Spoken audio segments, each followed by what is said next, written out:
الحمد لله وكفى وسلام على عباده الذين اصطفى أما بعد أعوذ بالله من الشيطان الرجيم بسم الله الرحمن الرحيم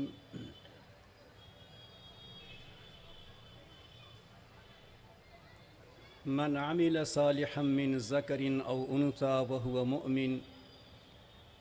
فلنحيينه حياة طيبة صدق الله العظيم سبحان ربك رب العزة عما يصفون وسلام على المرسلين والحمد لله رب العالمين اللهم صل على سيدنا محمد وعلى آل سيدنا محمد وبارك وسلم اللهم صل على سيدنا محمد وعلى آل سيدنا محمد وبارك وسلم اللهم صل على سيدنا محمد وعلى آل سيدنا محمد وبارك وسلم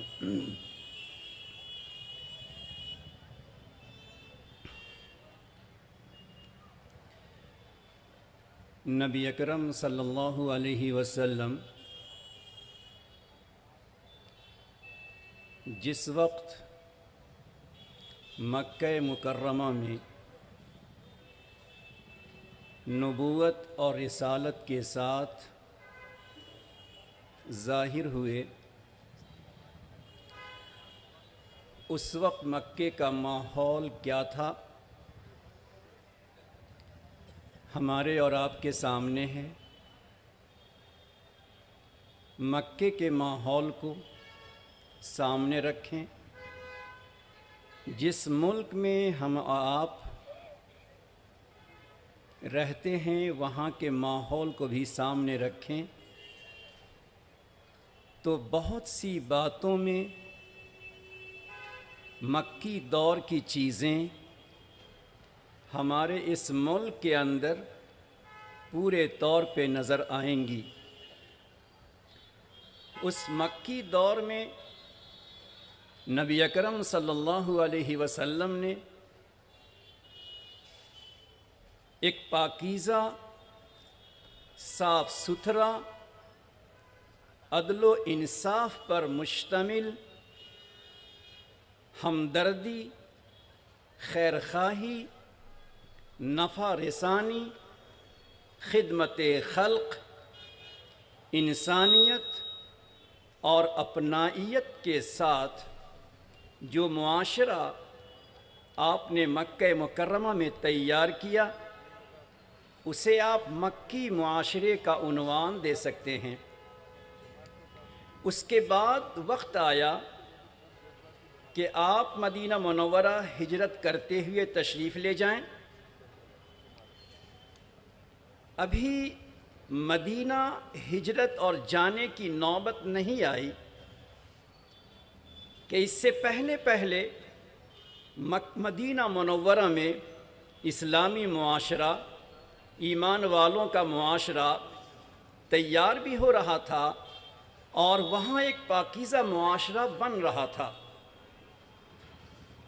بہت مختصر وقتوں میں موجودہ حالات کے تناظر میں میں اسلامی معاشرے کو بتانا چاہتا ہوں۔ توجہ چاہوں گا آپ تمام حضرات سے کہ جب نبی اکرم صلی اللہ علیہ وسلم کو مکے کے ایک ایسے معاشرے سے نکلنا تھا جہاں ایک اسلامی معاشرہ بھی ہے اور دوسرے رہنے والوں کا معاشرہ، ان کا سماج بھی ہے، اور پھر یہ اسلامی معاشرہ مکہ مکرمہ سے چل کر مدینہ منورہ پہنچنا ہے، تو ظاہر ہے کہ جب مدینے میں رہنے والے جو کفار و مشرکین تھے، اوس اور خزرج تھے، یا اطراف میں بنو قریظہ، بنی نذیر، بنی قینقاع، یہ قبائل تھے جو مومن نہیں تھے، مسلم نہیں تھے، تو ان کے ذہنوں میں ایک سوال تھا کہ جو معاشرہ، جو جماعت نبی اکرم صلی اللہ علیہ وسلم کے ساتھ مدینہ منورہ آنے والی ہے، اس کا کلچر کیا ہوگا، اس کی فکر کیا ہوگی، ان آنے والے لوگوں کی مینٹلٹی کیا ہوگی، وہ یہاں آ کر کس طرح رہیں گے، ان کا رہن سہن کیسا ہوگا، ان کے اخلاق کیسے ہوں گے، اپنوں کے ساتھ اور دوسروں کے ساتھ زندگی گزارنے کا ان کا شیوا، ان کا طریقہ کیا ہوگا۔ یہ ایک سوال تھا جو آپ کے آنے سے پہلے مدینہ منورہ میں ابھر رہا تھا اور یہودیوں کے ذہن میں جنم لے رہا تھا۔ تو آپ کے ہجرت سے پہلے اللہ رب العزت کی طرف سے قرآن کریم میں سورہ بنی اسرائیل کے 3 رکوع سے اللہ نے 15 ایسی آیتیں نازل فرمائی۔ اللہ نے قرآن کریم میں سورہ بنی اسرائیل میں 23ویں آیت سے 22 کے بعد 23ویں آیت سے اللہ نے 37-38 آیتوں تک تقریباً 15-16 آیتیں اللہ نے ایسی نازل کی، جس نازل شدہ آیتوں میں اللہ تعالیٰ نے اسلامی معاشرہ، اسلامی معاشرے کے سائے میں رہنے والے مسلمانوں، نبی اکرم صلی اللہ علیہ وسلم کے پروانوں اور نبی علیہ السلام کے اشارے پر چلنے والے انسانوں کا طریقہ کیا ہوگا، رہن سہن کیسا ہوگا، ان کے اخلاق کیسے ہوں گے، ان کے معاملات کیسے ہوں گے، ان کی صداقت کیسی ہوگی، ایک دوسرے کے ساتھ ہمدردی، انسانیت ان کی کیسی ہوگی۔ چنانچہ اللہ تعالیٰ نے سورہ بنی اسرائیل میں وہ 15 آیتوں کو نازل کیا ہے، جس سے اسلام کا، اسلامی معاشرے کا، اسلامی سماج کا پورا تعارف اور پورا انٹروڈکشن اس سے ہو جاتا ہے۔ یہ وقت نہیں رہا کہ میں ان تمام آیتوں کی تفصیل آپ کو سناؤں کہ کس خوبصورتی کے ساتھ، کس حسین انداز میں اللہ تعالیٰ نے، کہیں تو حکم کے انداز میں، کہیں اللہ نے خبر کے انداز میں یہ بتایا ہے کہ ایمان والے، نبی والے، قرآن والے، شریعت والے کا انداز کیا ہوگا۔ آپ قرآن کریم کی سورہ نحل کی سورہ بنی اسرائیل کو کھولیے اور 23ویں آیت سے لے کر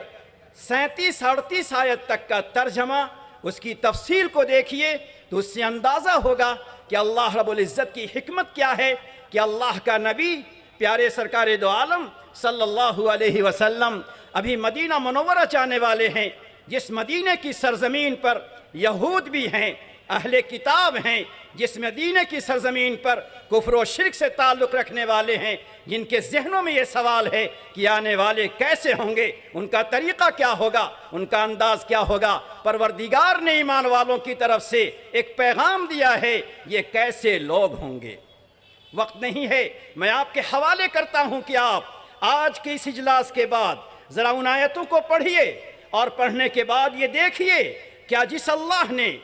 مکی معاشرہ میں رہنے والے صحابہ کرام اور مدینہ پہنچنے والے صحابہ کرام اور ایمان والوں کا طریقہ جس اللہ نے بتایا ہے، کیا وہ طریقہ، کیا وہ اوصاف، کیا وہ صفات، کیا وہ اخلاق، کیا وہ ہمدردی، کیا وہ ایثار، کیا وہ اپنائیت، کیا وہ انسانیت ہمارے اندر ہے یا نہیں ہے؟ اگر ہمارے اندر نہیں ہے یا کمی ہے تو پھر ہمیں اس کو پورا کرنا چاہیے۔ نبی علیہ السلام جب ہجرت کرتے ہوئے مدینہ منورہ پہنچے ہیں، آپ نے وہاں پہنچ کے 3 کام کیا ہے۔ پہنچتے ہی آپ نے 3 کام کیا ہے، جبکہ آپ کی نگاہوں کے سامنے یہود ہیں۔ علماء کرام آپ کو بتائیں گے کہ یہودیوں کا مزاج کیا تھا، ان کی سوچ کیا تھی، ان کی ذہنیت کیا تھی۔ اس کے باوجود نبی علیہ السلام نے مکہ مکرمہ سے ہجرت کرتے ہوئے مدینہ منورہ پہنچ کر آپ نے 3 کام کیا تھا، کیونکہ وہاں ایک بڑا معاشرہ تیار کرنا تھا، ایک بڑے سماج کو تیار کرنا تھا، ایک ایسے سماج کو تیار کرنا تھا جس کا نمونہ، جس کا سیمپل، جس کی خوشبو پوری دنیا میں پھیلنی تھی۔ نبی علیہ السلام نے سب سے پہلے مدینہ منورہ میں آپ نے مسجد کی تعمیر فرمائی، مسجد نبوی کی تعمیر فرمائی۔ ہمارے اس معاشرے کے سائے میں رہنے والے، اسلامی شریعت کے سائے میں رہنے والے جو بھی ہوگا اس کا تعلق مسجد کے در و دیوار سے ہوگا، اس کی پیشانی خدا کے سامنے جھکتی رہے گی، اس کا ہاتھ خدا کے سامنے اٹھتا رہے گا، اس کے دامن خدا کے سامنے پھیلتے رہیں گے۔ گویا نبی علیہ السلام نے مدینہ پہنچ کر مسجد کی تعمیر فرما کر پیغام دے دیا ہے، جو میری شریعت پر چلنے والا، میری شریعت کے سائے میں رہنے والا ہوگا، ہر انسان کا تعلق اس کی مسجد سے ہوگا، خدا کے گھر سے ہوگا۔ دوسرا کام نبی علیہ السلام نے حضرات انصار اور حضرات مہاجرین کے درمیان مواخات قائم کیا تھا، مواخات قائم کیا تھا، بھائی چارگی قائم کر دی تھی، یہ صحابی اس کے ساتھ، وہ صحابی اس کے ساتھ۔ یہ کیا معاملہ تھا؟ یہ اپنائیت کو، یہ ہمدردی کو، یہ غم کے اٹھانے کو، یہ غم کے برداشت کرنے کو، ایک تکلیف کے بانٹنے کو نبی علیہ السلام نے مواخات کا سلسلہ قائم کیا۔ یہ مواخات کس بنیاد پر ہوئے ہیں اس کی لمبی تشریح ہے، مگر میں آگے کی طرف جانا چاہتا ہوں، اور اسی ملک کے تناظر میں آج کے حالات کے پیش نظر اصلاح معاشرہ کے دائرے میں رہتے ہوئے میں آپ سے عرض کرنا چاہتا ہوں کہ نبی اکرم صلی اللہ علیہ وسلم کی نگاہ مبارک، آپ کو اللہ نے ایسی نگاہ عطا فرمائی تھی جیسی نگاہ کسی انسان کو مل نہیں سکتی ہے، جو بصیرت اللہ نے آپ کو عطا فرمائی تھی، جو حکمت اللہ نے آپ کو عطا فرمائی تھی، جو دانائی اللہ نے آپ کو عطا فرمائی تھی، جو دور اندیشی اللہ نے آپ کو عطا فرمائی تھی، ایمان والے تو کیا، اس کے علاوہ جو غیر ہیں جنہوں نے آپ کی زندگی کا مطالعہ کیا ہے، وہ کہنے پر مجبور ہے کہ دنیا میں اگر سب سے بڑا کوئی عقل مند سے عقل مند انسان آیا ہوگا تو محمد عربی صلی اللہ علیہ وسلم ہیں۔ آپ اندازہ لگائیں، جب یہ معاشرہ تیار ہونے لگا، نبی علیہ السلام نے سمجھدار، دور اندیش، حکمت کے ساتھ بات کرنے والے چند صحابہ کو آپ نے منتخب کیا، چند صحابہ کو آپ نے منتخب کیا، اور منتخب فرما کر ایک کو آپ نے، دو کو آپ نے بنو قریظہ میں بھیجا، دو کو آپ نے بنو نذیر میں بھیجا، کچھ کو آپ نے بنو قینقاع میں بھیجا، اور بھیجنے کے بعد خود سے پیش قدمی کی، خود سے آگے چل کر گئے، بھیجا،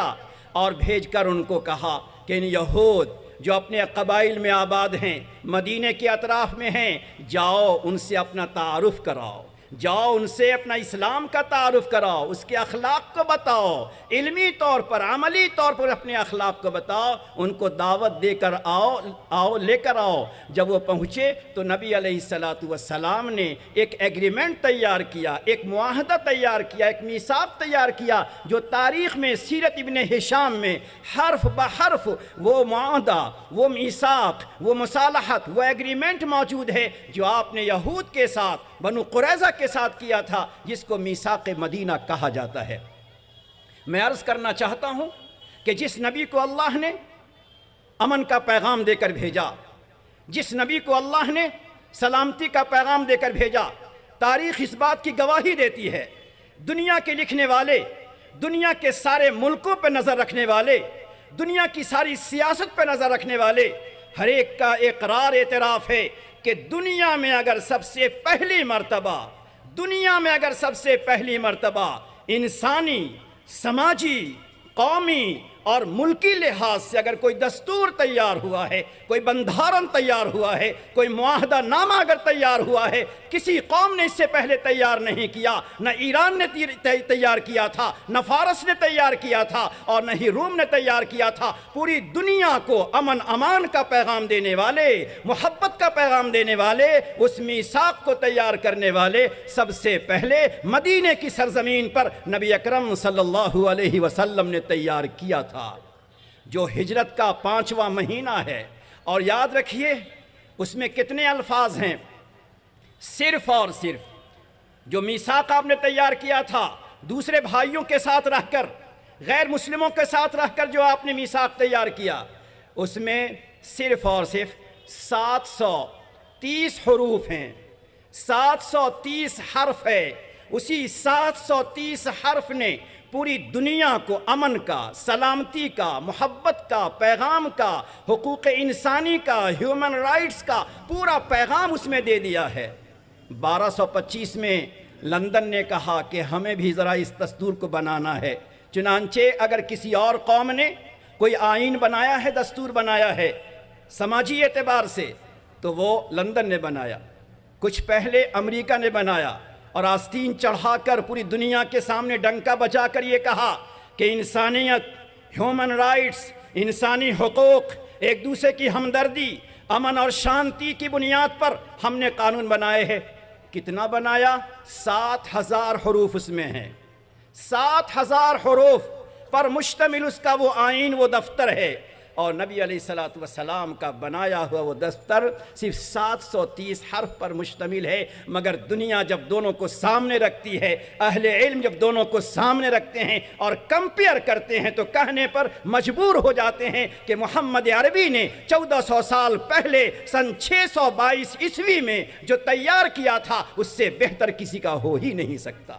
میرے دوستو، میں ان علماء کرام کی موجودگی میں اور وقت کا لحاظ رکھتے ہوئے میں عرض کرنا چاہتا ہوں کہ جس نبی علیہ السلام نے درد کے ساتھ، جس پیارے آقا نے سوز و ساز کے ساتھ، جس پیارے حبیب نے اپنے آنکھوں کے آنسوؤں کے ساتھ، جس پیارے آقا نے اپنے پیٹ پر پتھر باندھنے کے ساتھ، جس پیارے آقا نے طائف میں پتھر کھا کر اپنے سر سے خون کا قطرہ بہانے کے ساتھ، جس اللہ نے، جس نبی نے اس امت کو تیار کیا تھا، اور جس نبی نے یہ کھا کھا کر ہمارے اور آپ کے لیے دعائیں کی تھی، آج اسی نبی کی امت، آج اسی اللہ کے ماننے والے مومن، اسی نبی کی امت آج دنیا میں پریشان، جس ملک میں ہے اس ملک میں پریشان ہے۔ یقیناً اس پریشانی کا حل ہمیں ڈھونڈنا ہے، اس پریشانی سے ہمیں نکلنا ہے، مگر ہمیں دیکھنا پڑے گا مکی زندگی کو کہ صحابہ کرام مکی زندگی میں کیسی زندگی گزارتے تھے، مدنی زندگی میں کیسی زندگی گزارتے تھے۔ ایک طرف اگر غیروں کے ساتھ کس طرح رہنا ہے، اپنے برادران وطن کے ساتھ کس طرح رہنا ہے، صحابہ نے اس کو بھی سیکھا، اسے بھی کر کے دکھایا، مگر اسی کے ساتھ ساتھ صحابہ کرام کی عملی زندگی کو دیکھیں، صحابہ کی اخلاقی زندگی کو دیکھیں، صحابہ کے دن کی زندگی کو دیکھیں، اور صحابہ کی رات کو زندگی کو دیکھیں۔ دن میں اگر گھوڑے پر سوار ہیں تو رات میں وہ اللہ کے مصلی پر کھڑے ہوئے امت کے لیے آنسو بہا رہے ہیں۔ میرے دوستو، آخری پیغام میں دینا چاہتا ہوں، یہ امت کے قائدین، یہ امت کے ذمہ دار جو اپنے جان پہ، اپنے ہاتھوں کو جان پہ لے کر رات و دن چکر کاٹتے رہتے ہیں، ان کا کام ہے کرتے رہیں گے، مگر ہمارا بھی کچھ کام ہے۔ ہمارا کام کیا ہوگا؟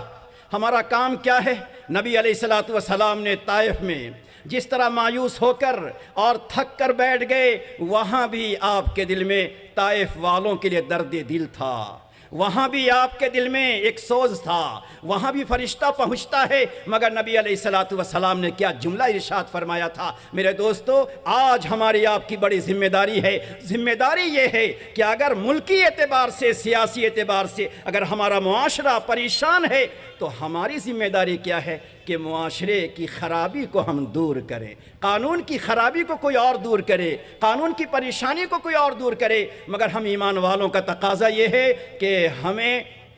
اپنی خرابی کو، سماج کی خرابی کو، سماج کی پریشانی کو ہمیں دور کرنا پڑے گا۔ میں 2-4 منٹ اور آپ کا بڑے اختصار کے ساتھ لینا چاہتا ہوں۔ بہت سے مورخین نے اور بہت سے اتہاس اور تاریخ کے لکھنے والوں نے، جنہوں نے 1400 سال کی تاریخ پر نگاہ رکھی ہے، اور بہت سی قومیں جو زیر و زبر ہو گئی، بہت سی قومیں جو تباہ و برباد ہو گئی، بہت سا مشن، بہت سی تحریکیں جو آئیں اور ختم ہو گئی، اس پر گہری نظر رکھنے والوں نے اپنا جو تجزیہ کیا ہے، اپنا جو سروے کیا ہے، اپنی جو رائے پیش کی ہے، وہ وہی رائے میں پیش کرنا چاہتا ہوں امانت کے ساتھ۔ بہت سارے لوگوں نے یہ بات لکھی ہے کہ جس قوم میں 4 چیزیں ہوتی ہیں، میری بات کو متن کے طور پہ سنیے گا، جس قوم میں 4 چیزیں ہوتی ہیں وہ قوم کبھی تباہ نہیں ہوتی۔ اس قوم پہ پریشانی آ سکتی ہے، اس کا نام و نشان نہیں مٹ سکتا۔ جس قوم میں 4 چیزیں ہوں اس قوم کا نام و نشان نہیں مٹ سکتا۔ کوئی مٹانا چاہے تو مٹا کر خود مٹ جائے گا، مگر یہ دستور کائنات ہے، یہ دستور فطرت ہے کہ جس قوم میں 4 چیزیں ہوتی ہیں وہ قوم کبھی اس کا نام و نشان نہیں مٹتا۔ اور 4 چیزوں میں پہلی چیز ہے علم العلماء۔ جس قوم کے پاس، جس سماج کے پاس، جس معاشرے کے پاس علم ہوگا، ایجوکیشن ہوگا، تعلیم ہوگی، معلومات ہوگی، ان کے پاس علم اور تعلیم کا خزانہ ہوگا، ہر قسم کے پڑھنے والے لوگ ہوں گے، علماء ہوں گے، مفتیان کرام ہوں گے، ائمہ حفاظ ہوں گے، اہل مدارس ہوں گے، سائنس کے جاننے والے ہوں گے، ٹیکنالوجی کے پڑھنے والے ہوں گے، قانون کی گتھیوں کو سلجھانے والے ہوں گے۔ جس قوم کے اندر پڑھے لکھے لوگ ہوں گے، اس قوم کو پڑھے ہوئے لوگوں کی رہنمائی ملتی رہے گی، ان کو راستہ دکھلایا جائے گا، ان کو نقصانات سمجھائے جائیں گے، ان کو فائدے بتلائے جائیں گے۔ تو جس قوم، جس خطہ، جس سماج میں اگر علم کا چرچا ہے، پڑھنے کا رواج ہے، اپنے بچوں کو پڑھانے کا جذبہ ہے، اپنے بچوں کو آگے بڑھانے کا جذبہ ہے، تو وہ قوم کبھی تباہ و برباد نہیں ہو سکتی ہے۔ دوسری بات جو اہم ہے، لکھا ہے جود الاغنیا، اس قوم، اس سماج کے سائے میں رہنے والے لوگ، ان میں سخاوت کا، خرچ کرنے کا، کسی دوسرے کے کام آنے کا جذبہ ہو، غریبوں پر، یتیموں پر، مسکینوں پر، پریشان حالوں پر اور اپنے دینی کام پر، مصیبت زدہ لوگوں پر، مدارس مساجد پر، مکاتب پر، بیوہ بے کس پر خرچ کرنے کا جذبہ ہوگا۔ جس کے عمرہ، جس کے مالدار، جس کے دولت مند، جس کے پیسہ رکھنے والے اگر اپنی قوم پہ خرچ کرتے رہیں گے، جب بھی موقع آ جائے گا وہ خرچ کرتے رہیں گے، پروردگار ایسے لوگوں کے خرچ کی برکتوں سے پروردگار اس قوم کو باقی رکھیں گے۔ نشان مٹانے والے مٹتے رہیں گے، خرچ کرنے والوں کی برکتوں سے یہ قوم زندہ رہے گی۔ اور تیسری بات فرمائی کہ عدل العمرہ، اس قوم کے جو بڑے ہیں اس میں عدل ہو، انصاف ہو، وقت بہت کم ہے۔ چوتھی بات جو آخری ہے اور میں تمام لوگوں سے کہنا چاہتا ہوں اور بطور خاص اپنے ان بڑوں سے کہنا چاہتا ہوں جن کے چہرے پر لگی ہوئی داڑھی کے رنگ سفید ہو چکے ہیں، جن کے بال سفید ہو چکے ہیں۔ اللہ رب العزت کی طرف سے نبی علیہ السلام نے ارشاد فرمایا کہ جس کے بال سفید ہو جاتے ہیں، اگر وہ خدا کے سامنے دامن پھیلاتا ہے، اپنے ہاتھوں کو اٹھا دیتا ہے اور اللہ سے فریاد و مناجات کرتا ہے، پروردگار اس کی دعاؤں کو رد نہیں کرتا۔ چوتھی بات لکھی ہے، جس قوم میں، جس سماج میں، جس علاقے میں دعاء الفقراء ہو، اللہ کے نیک بندے، اللہ کے صالح بندے، اللہ کے متقی بندے، اللہ کے پرہیزگار بندے، قرآن و حدیث کو سینے میں رکھنے والے بندے خدا کے سامنے صبح کے وقتوں میں، شام کے وقتوں میں اگر امت کے لیے دعائیں کرتے رہیں گے تو اللہ ان کی دعاؤں کی برکت سے اس امت کو ہمیشہ محفوظ رکھے گا۔ میرے دوستو، تاریخ پہ ایک نگاہ ڈالیے۔ جب انگریزوں کا زمانہ آیا تھا تو انگریز کے کیا پلان تھے؟ کتنے سارے علماء کو پھانسی دے دی گئی، کتنے سارے لوگوں کے نام و نشان مٹا دیے گئے، مگر علماء کو دیکھو، راتوں کو اللہ کے سامنے روتے تھے، دامن پھیلاتے تھے، آنسو بہاتے تھے۔ حضرت مولانا الیاس رحمۃ اللہ علیہ نے جب دیکھا کہ ارتداد کا مسئلہ چل پڑا ہے، لوگ اپنے دین کو چھوڑنے لگے ہیں، وہ مولانا الیاس رحمۃ اللہ علیہ اس طرح بہت سارے اکابر اپنے گھروں میں، اپنے حجروں میں، اپنے کمروں میں، اپنی چٹائیوں پر خدا کے گھر میں جا کر پیشانی زمین پہ ڈال کر رویا کرتے تھے اور کہتے تھے، پروردگار تیرا نبی، تیرا حبیب اس امت کو بچانے کے لیے میدان بدر میں رویا تھا، اللہ اس نبی کی امت آج تباہ ہو رہی ہے، اس امت کی حفاظت کے لیے میں تیرے سامنے روتا ہوں۔ انہی اکابر کے رونے کی بنا پر، انہی اکابر کے آنسو بہانے کی بنا پر یہ امت بچتی رہی، انگریز کو یہاں سے جانا پڑا، نام و نشان اس کا ختم ہو گیا، اس قوم کا نام و نشان آب و تاب کے ساتھ باقی رہا ہے۔